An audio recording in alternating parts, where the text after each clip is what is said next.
ভারত পাকিস্তানের মধ্যকার চলাকালীন যুদ্ধ কেবল ভারতীয় উপমহাদেশে সীমাবদ্ধ থাকেনি। আঞ্চলিক গণ্ডি পেরিয়ে এই ক্ষণস্থায়ী যুদ্ধের প্রভাব গড়িয়েছে আন্তর্জাতিক মহলেও।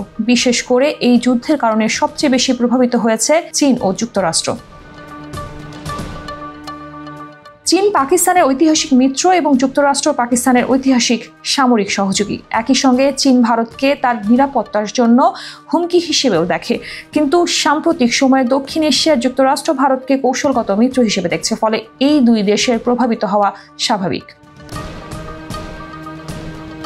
তবে চীন ও যুক্তরাষ্ট্র বর্তমানে বিশ্বের অন্যতম শীর্ষ দুই পরাশক্তি হওয়ায় এই সংকট থেকে কে আসলে বেশি লাভবান হলো তা নিয়ে বিশ্লেষণ মহলে আলোচনা আছে। পাকিস্তানের সঙ্গে চীন ও যুক্তরাষ্ট্রের সম্পর্ক এবং ভারতের সঙ্গে এই দুই দেশের সম্পর্কের প্রকৃতি, ধরন ও মাত্রার কারণে বিশ্লেষকরা মনে করছেন ভারত পাকিস্তান যুদ্ধে চীন ও যুক্তরাষ্ট্রের মধ্যে চীন সবচেয়ে বেশি লাভবান হয়েছে। বিপরীতে নাজুক অবস্থানে পড়ে গেছে যুক্তরাষ্ট্র।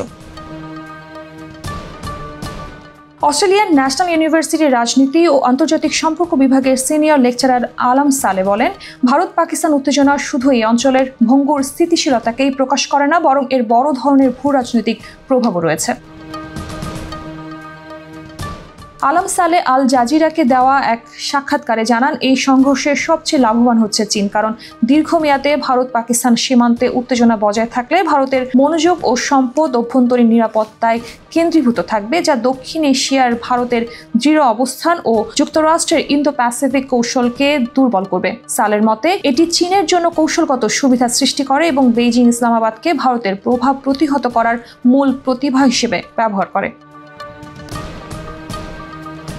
অন্যদিকে যুক্তরাষ্ট্র নিজেকে এক বিব্রতকর অবস্থানে দেখছে। সালে বলেন, ভারতের কৌশলগত অংশীদার ও পাকিস্তানের দীর্ঘমেয়াদী নিরাপত্তা সহযোগী হিসেবে যুক্তরাষ্ট্র এখন কোনো পক্ষকেই পুরোপুরি সমর্থন দিতে পারছে না। এর ফলে ওয়াশিংটনের বৃহত্তর ইন্দো প্যাসিফিক কৌশল ক্ষতিগ্রস্ত হওয়ার ঝুঁকিতে পড়েছে। বিশ্লেষকদের মতে এই ভূ রাজনৈতিক বাস্তবতায় ভারত পাকিস্তান সংঘাতের দীর্ঘমেয়াদী উপকারভোগী চীনই, যেখানে যুক্তরাষ্ট্রকে পড়তে হয়েছে কৌশলগত জটিলতায়।